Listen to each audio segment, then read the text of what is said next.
battles cause I'm a church. Not saying I'm a prophet, but speaking for what it's worth. These lyrics to find my prayers. These battles cause I'm a church.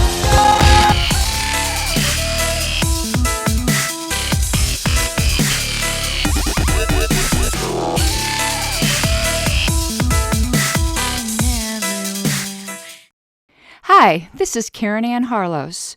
Most materials used are available to the general public at lpedia.org, particularly the LP News issues, which are archived in full. Other items used may be things purchased by me for my personal collection, but I am more than happy to make any of them available as well to any researcher. All party items are public. If you found this disclaimer annoying, you can thank some salty bitches in Colorado.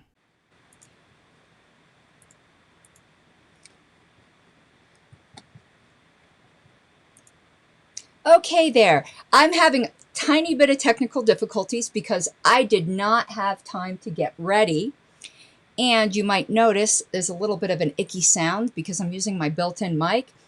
So, 1 second here. I've got to figure out why my good mic isn't working. So hopefully you'll bear with me 1 second. My husband was down here messing with stuff, and I think he unplugged some things. Otherwise, we might have to do this with the built-in mic. Let's see. And I totally apologize, but that's what comes from being live. Yep, now we going. Let me switch.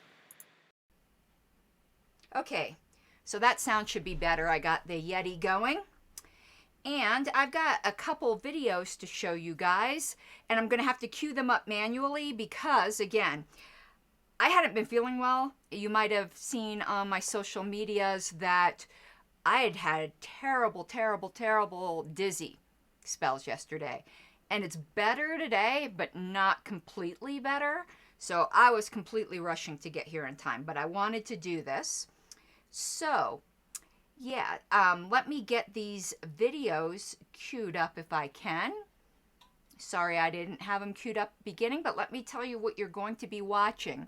I have the 1972 convention tapes. They are publicly available on Lpedia. If you go to the 1972 convention article, you'll see the audio recordings there. They were in D. Frank's basement. They were reel to reel. So you can imagine the quality is not great, but it's fantastic that we have these to begin with. I extracted out several clips from these 1972 recordings. The first one we're going to listen to is from Tony Nathan. I have it done in a video file, but it's just audio, you know, where you put up an image. This is Tony Nathan, just to give you a little bit of an idea of her spirit. And let me set it up.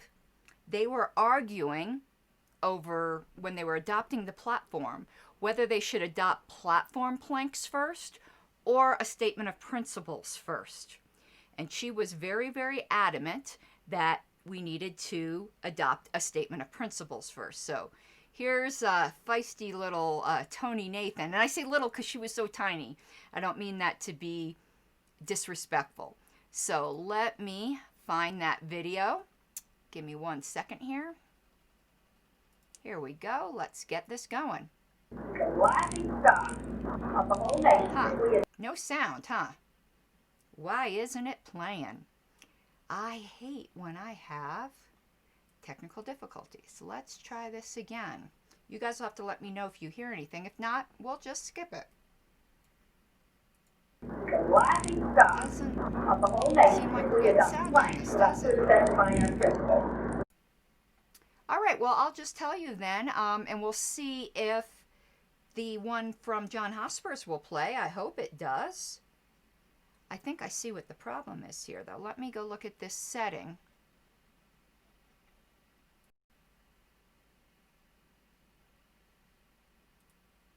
Let's try it one more time. If not, we'll move on to the next one, and I'll put it in the, when I re-upload this. Nope, no sound. Let's try the John Hospice one. It's no big deal otherwise. Oh, but I wanted to let you know what she said. So when they were arguing, Tony basically was like, we will be the laughing stock of the world if we adopt a platform without first specifying our principles. And she was exactly right. So let me see if I can get the John Hospice one up. I sure hope so. Otherwise, again, I will insert both of these in the remix version that I always upload afterwards. Let's try to do this. We, the members of the Libertarian Party... No, it doesn't seem like it. This is so strange. Unless you guys are hearing something, I am not. Each individual has the right to exercise sole dominion over his own life. Yeah, that's my video. That's on YouTube. But my system audio is what's not working, and I do not know why.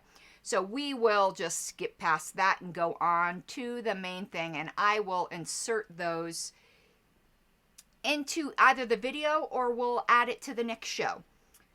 When I say into the video, I mean when I do re-upload it, because I put up an edited version. But let me see something here. I'm going to see if something's going on with my... Let me look up sound preferences and see for some reason why my system audio isn't working. Try one other thing. Output.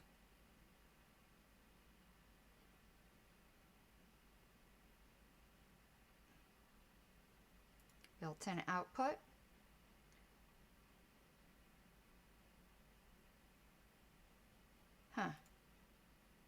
Let's just, okay. We're going to forget about that. We will do that probably maybe next time. Maybe I'll just cue it up for next time. So let me get up on the screen the political perspectives that we're going to be going over this time. I am just absolutely lucky even just to be here because, again, not feeling terribly well. So let's see if we can get this up on the screen. Here we go. Let me just move it over to the side away from me. And I have to scoot this way. Here we go. Alrighty. So, again, we always do a separate episode of the political perspectives. I don't have anything playing right now, Lindsay. So are you guys hearing my voice okay? Because there's no videos playing at this point. Let me know if my mic is okay. Because it's showing that it is. It was just that the videos weren't working out. So, on to the political perspective. We've got number 5. Don't let the fire go out. Okay. I just am scanning over it here a bit. Now, if you remember, all the other political perspectives we did were them talking about the Democratic and the Republican nominees. Now that we've had a convention and we have our own nominees, that is what the focus is being shifted to. You can tell I just got a little photocopy of it here because I wrote all over some of it. Okay, perfect. The mic's working. The videos did it. Shit happens. Okay, here we go. Things look better now than we had hoped for in our wildest dreams as recently as 4 months ago, and that is true. A lot happened in 4 months. We have an outstanding ticket, a libertarian philosopher whose work has been praised by virtually every sect in the movement and who enjoys a great deal of respect in the intellectual community, plus a charming, articulate woman with extensive contacts in the communications industry. Yeah, Tony, I believe, hosted a radio show, if I remember correctly. Some of you guys in the audience may know more. You always supplement my knowledge. Oh, and something I wanted to tell you with John Hospice. There is, you know, he did that book, Libertarianism, I believe it's like a philosophy for a new generation. The title I might be a little bit off on, but he wrote that book at the time, general time frame of this, and I believe it was before he got the nomination. Probably he wrote it 1970-ish. Well, his students are putting out a 50th anniversary edition. I just heard back again. I asked them for an update, and I probably got the email maybe an hour ago about the update. There are some chapters what it is basically little essays by people who are in the movement now. And I was blessed to be able to write one of the chapters and also part of the introduction. The introduction is about John Hospice and the Statement of Principles, which you guys know is my particular obsession. So they did like a little interview with me that ended up being the introduction to the book. And then I wrote a chapter. God, this is going to be fun, right? I wish I could read it, but again, not going to release it before the book comes out. But I wrote a chapter on distinguishing libertarian arguments, either for or against abortion, from Republican or Democrat arguments. Because what I find is, most of us come into libertarianism from one of those two parties. Very few of us are second-generation libertarians. And this is an issue that so many people care about. But I find that people on both sides of it do not make libertarian arguments. They still argue as if they are a Republican or a Democrat. And of course, you guys know I come from the pro-life side, and most of the people who I might agree with in some ways, they argue like a Republican. They do not make a libertarian, quote-unquote, pro-life argument. And to me, that's a serious flaw. And I also think some people from the pro-choice side, they don't make a libertarian pro-choice argument. They make a Democrat pro-choice argument. And the foundation, no matter how you fall on that issue, the way a libertarian argues it is different. And I don't think it will ever be resolved. I think both sides make good libertarian arguments. I think when you come at it from a Republican versus Democrat perspective, it's a little bit more black and white. When you come at it from a libertarian perspective, I don't think it's quite that simple. Anyway, I'm hoping that book comes out soon, and then you guys could take a look at that chapter I did. I'm pretty proud of that work. And I don't argue for either point of view in the chapter. The chapter is just encouraging people to argue like libertarians. Or debate like libertarians. Argue can be a bad word. Alrighty. There are now LP organizations operating in 17 states, with 3 others on the verge of forming. We had listed those states when we did the main body of this newsletter. Our total membership in the national and state LP organizations is now just short of 1,000. And if you remember, it was their goal to have 1,000 by the convention, so they almost met it. And growing rapidly. We fully expect to be the largest libertarian organization in the world by Election Day. We have gained the support of virtually every other libertarian organization, publication, and individual of any stature in America. Here's what gets funny. The only exceptions being Ayn Rand. She has thus far remained aloof. I think that was Ayn Rand's default posture, was being aloof. The hardcore revolutionary anarchists, who would be more of a liability than an asset anyway. Boo, but okay. And the pathetic, David, come on, you didn't need to insult people. And the pathetic voter boycott group, whose main guru seems to be a man dismissed by most thinking libertarians as a crank and charlatan who specializes in neutralizing the efforts of others. Now, I will agree with him there. I totally respect the people who decide from their own consciences that they can't vote. They just can't see a moral way through. I get that. And I think some of their arguments are quite solid. But some of them do specialize in simply undermining the efforts of people who have come to a different conclusion, who are otherwise in agreement with them on libertarian things. And I think, I wouldn't call it pathetic, but I do think it's very destructive and counterproductive.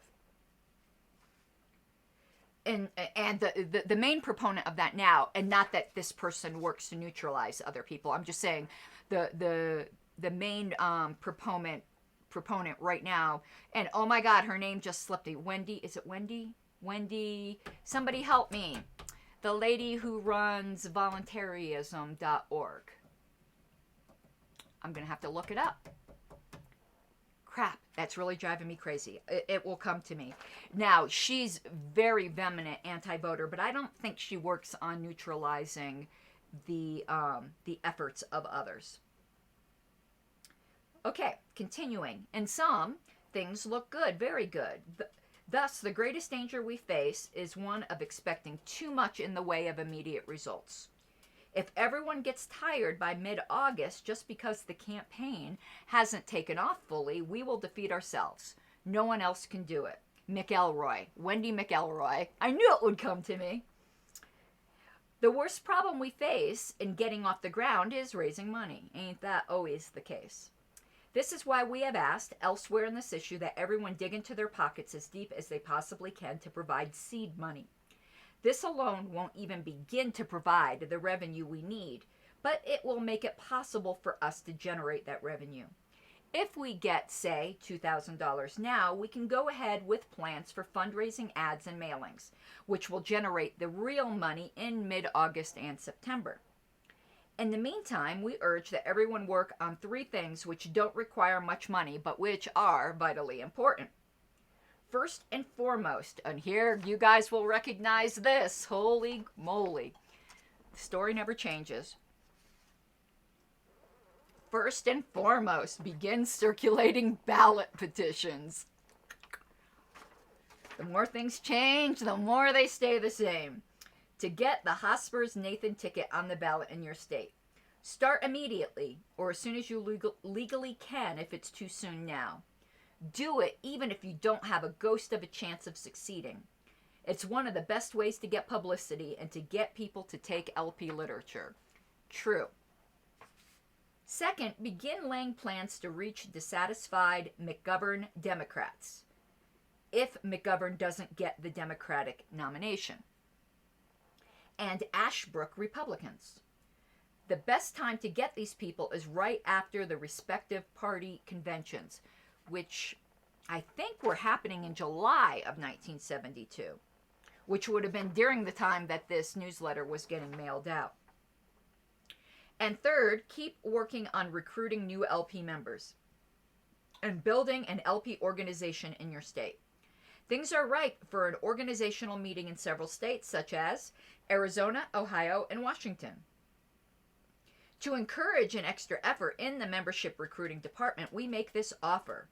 Everyone who brings in 1 new member, I lost my spot. Oh, here we go. 2, in the case of student members, before August 20th, will be sent absolutely free a handsome and striking poster dramatizing the message of Atlas Shrugged. I'd love to see that poster. So much stuff lost.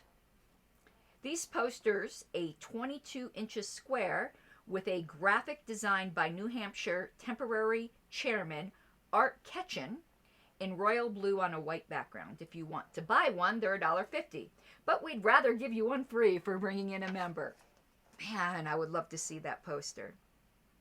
The main thing is keep plugging, spread the word, and don't get discouraged between now and September. And I like this last point. And send money. Oh, boy. Okay, so that was it for the political perspective, where they're just pretty much pimping our candidates. But there's another section here you can see that says new materials available. So let's go over that because we did not go over it last time.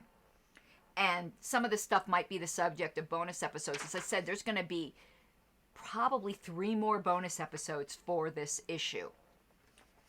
Enclosed with this newsletter, all LP members will find a copy of the 1972 platform and 2 buttons. A break free and a Hospice Nathan button. If you guys looked at the graphic for, and I don't think I have it here. I'm going to look on my desktop. The graphic that I put out for this show. Oh yeah, let me see if I can get this also up on the screen just for a second here. There you go. You see that up there, that Hospice Nathan button up in their upper right-hand corner? I believe that's the button that they're talking about. And then there was another button that just said break free, like this poster in the middle. And this little collage here does show some things from that time period. Up in the very upper right-hand corner, check out that Glamour Shots picture of Toni Nathan. She was quite a beautiful woman. And then you can see some posters and a professional headshot of Toni. So I really happen to like this particular collage. But yeah, there is the button. All right. So 2 buttons, blah, blah, blah. Also enclosed is an order form which you can use to order more of these infinitely desirable items or any other LP material for that matter. I don't think I have that order form, which is a shame. There was a lot of stuff that were like loose that went with these newsletters that are no longer included. And I did go to see if any of the used booksellers who were selling these old newsletters had the enclosures, and no one did. Because I would have bought a copy if they did. Because we want to get out as many platforms as possible, we have reduced the price to about 1/3 less than we charge for the temporary platform. Now, we're so not used to that today because we can just print things out, but they used to charge back then to send out copies of the platform. We got out 6,000 copies of the temporary and hope to get out a minimum of 50,000 of the permanent version. Over 6,000 of the first printing of 10,000 have already been sent out, but this is just the beginning. To give everyone an incentive to order, we have a special deal, good this month only, to August 20th, whereby you can get 25 platforms and 5 Hospice Nathan buttons for just $4, the price you would have paid for 25 temporary platforms alone. We'll even include 25 membership applications. They used to charge actually for the membership applications. Remember, copying back then wasn't quite so easy as it is today. And they actually did have mimeograph machines back then. So what are you waiting for? Another new item, so new it isn't even on the order form, is the official Hospice Nathan bumper sticker. I've never seen this bumper sticker. I would expect it looks something like what I showed you in, let me pull this back up again. I would expect it looks something like the bottom there. That might look like a bumper sticker at the bottom of that collage right under where it says June, July. But that's actually the bottom of that Break Free poster. But I expect that's probably what the bumper sticker looked like. I would love to see it. But I have not seen it yet, so I am guessing. Where are we at here? Oh, they describe it. This is a 3-color vinyl job. Red, white, and blue. What else? A full 15 inches long. Yeah, those old bumper stickers, if you remember, they used to be giant. I guess it's because the bumpers on those old cars were giant, but you don't see 15-inch bumper stickers anymore. I have some, not of the Hospice Nathan, but I have some old bumper stickers, and yeah, they're like ginormous. And then they give the prices for them.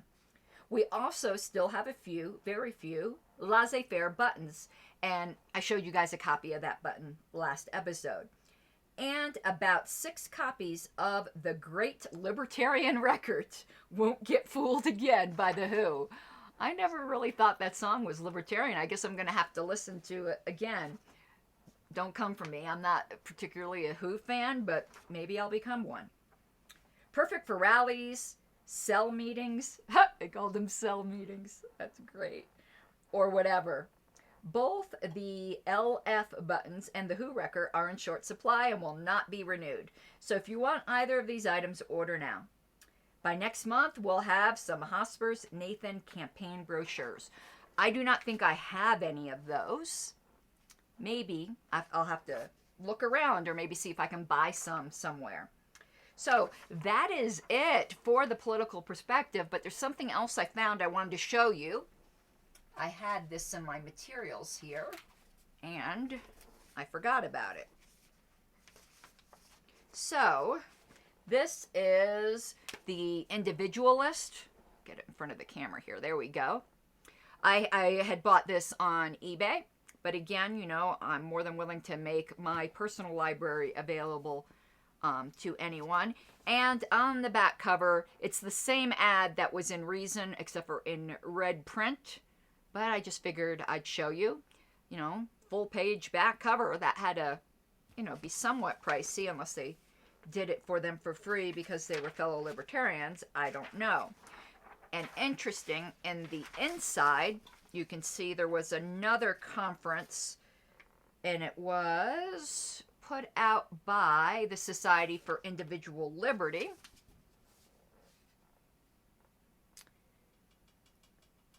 And that was going to take place, let's look here, May 13th and 14th. And the speakers were Jerome Tusil, who ended up running for governor of New York on the Libertarian, and a Libertarian line, Dr. James Smith, Jarrett Wolstein. Now, I have, it took me a long time to find it. It's in my personal collection. I bought it. He wrote a book called Society Without Coercion, and I want to go through that eventually.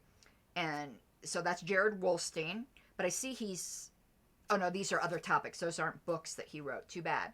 I would love to hear a tape of these speakers. James Davidson and Joseph Stromberg. And I wanted to see what the price was for this. $5 each for the tickets. That's more than reasonable, huh? Now, if you go to Elpedia, and I'd have to look up the name again, but there was a 1971 conference. If you just look up 1971 conference New York, I have all kinds of recordings I put up there of a pre-Libertarian Party Libertarian conference.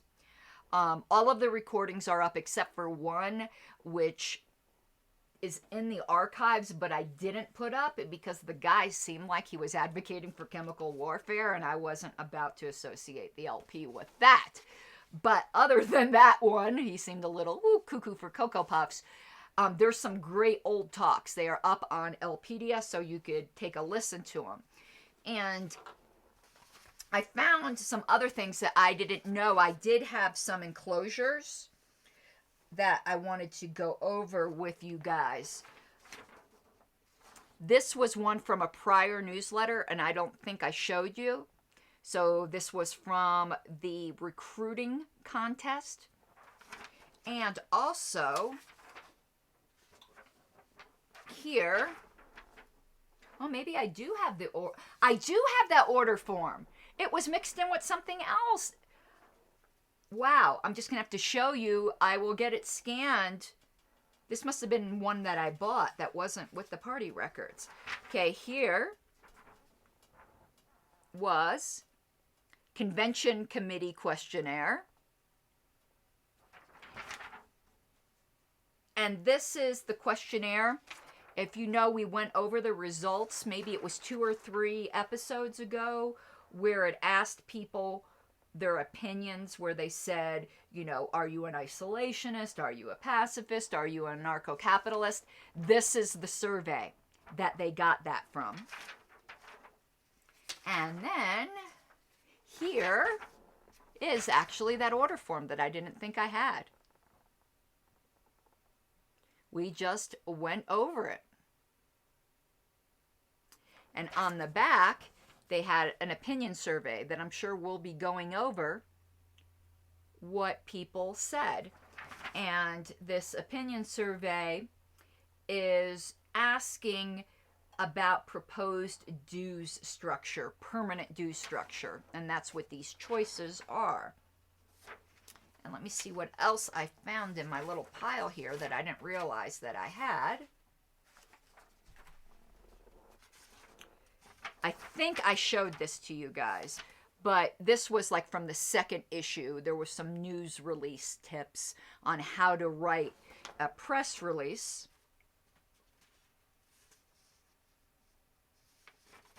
And they gave a little collage of press that we had gotten so far. What I like is on the back here on some of their tips. I'm going to try to find some right here. So tip number 9, Do not lose your temper or say things which can be easily misinterpreted or distorted. When criticizing the GOP and the Democrats, hit both equally. Avoid name-calling and wild charges. So I think that's good advice even today. So this was actually reprinted, or at least part of it, from the January 72 issue of Reason. And here are some things we're going to go over in the future. This was put out by the party. There's a million copies of these all over the place, sorry. Which is a short history of the party that was put out in 2006. So you can see where we're at. 1971, they said the Libertarian Party is founded December 11th in the home of David Nolan. So, wow, this takes a side in the Colorado Springs versus Westminster debate, because David Nolan's home was in Westminster. Some people claim the party was founded in the home of Luke Zell in Colorado Springs, but it seems the party and David Nolan was still alive at that time, so he passed away in 2010, so this was put out in 2006. I'm sure he had some say in that. So 1972, first national convention held in June in Denver. And then the next major milestone they had is 1976, which I think is a shame. I think the Dallas Accord should have been on there. And then we had, and we're going to go over these more, but I just wanted to show you some things to whet your appetite. Here's some background information. I do not know when this was put out, but you can see the chart is still the old. It's not the diamond one. And this I got from D. Frank Robinson. It's a membership application for the National Party, but it was put out by the Libertarian Party of Oklahoma. It has their stamp on it, but you can see, you know, kind of what an old membership application looked like. And it had always had the pledge on it, which is, I hereby certify that I do not believe in or advocate the initiation of force as a means of achieving political or social goals. So that is really all I have for this particular episode. We are going to be doing a few more bonuses. Sorry, I'm not completely on my game today because, again, I hadn't been feeling well. So I'm going to run this little, if this works, I tried to do this last time while I'm finishing telling you guys what's coming up in the next few episodes. So I've got here, yes, see, where I'm asking you to like, subscribe, and also share the video if you could. It really, really does help me with the YouTube algorithm to spread the word of libertarianism and, in fact, you know, maybe attract some more people to the party. And also, as I always say, you can financially support me by becoming a patron. The more support I get, the more time I can devote to doing this kind of work, not just the history stuff. Woo, my chips and nail polishes. That was distracting. And, you know, some of the other pro-libertarian items that I do. So if you had taken a look at my channel, I do some response videos where I was defending Joe Jorgensen against some criticisms by a extreme leftist by the name of Cirrus. I'll be doing some more of these types of things. I have it all queued up. You can also see the show notes for information for other types of support and where you can find me, blah, blah, blah. So coming up in future bonuses for this time period, we're going to go over the temporary platform. Here I'm thanking my current patrons. So thank you so much. We did have two new ones whose names you'll be familiar with. Michael Downs, who's often in chat, and Dave Jeffries, who's the most current patron. If anyone today could become a patron, I would so appreciate it. But back to what we will be covering. is the temporary platform. I also have was it memoir? I always pronounce that wrong. A memory piece written by D. Frank Robinson, where he talks about the first convention. And that will be part of the bonus episodes. We'll play those 2 videos that I couldn't get up and running. And also, there might be some magazine articles or other things from that time period. So we're looking at least 2 more bonus episodes, potentially 3, before we move on to the August LP news. As you can see here up on the screen, I am doing some Patron-only content. The first of these is going up tonight. I recorded it right before here, which is a discussion of Judge Jim Gray's book, All Rise. And there's some pretty, I think, interesting philosophical points that I bring up and hope to be having a conversation with the patrons. Again, I do humbly ask for your financial support as a patron if you can all swing it, but I get it. It's rough right now. I'm not in the best shape myself, so I completely sympathize. So thank you everyone for joining me tonight. I'm just checking to make sure there's no comments to go through. Doesn't look like it at this point, so I will bid you all a good night. I will probably, in a half an hour or so, be going live again, though I'm not going to promote it. It's going to be going over something I had mentioned. I didn't get to do it a few days ago, where I'd said something about YouTube censorship and some problematic comments by Cliff Mahoney, who is I don't know if they call him the chair or the president of Young Americans for Liberty. So check, you'll see the announcement. I don't think I'm gonna put it on social media, but it will be on my YouTube channel in about a half an hour, where I will be doing that episode. I need to figure out what's going wrong with my sound card here, because I do need it for some videos of Cliff Mahoney. So have a good night, everyone, and thank you so much for joining me. I will see you soon. You gotta take what you're given, that's how we live it. Don't be mad at the system, it's simply how we've existed. I hear a lot of people talking like they politicians and choose to be an accountant because it's safe.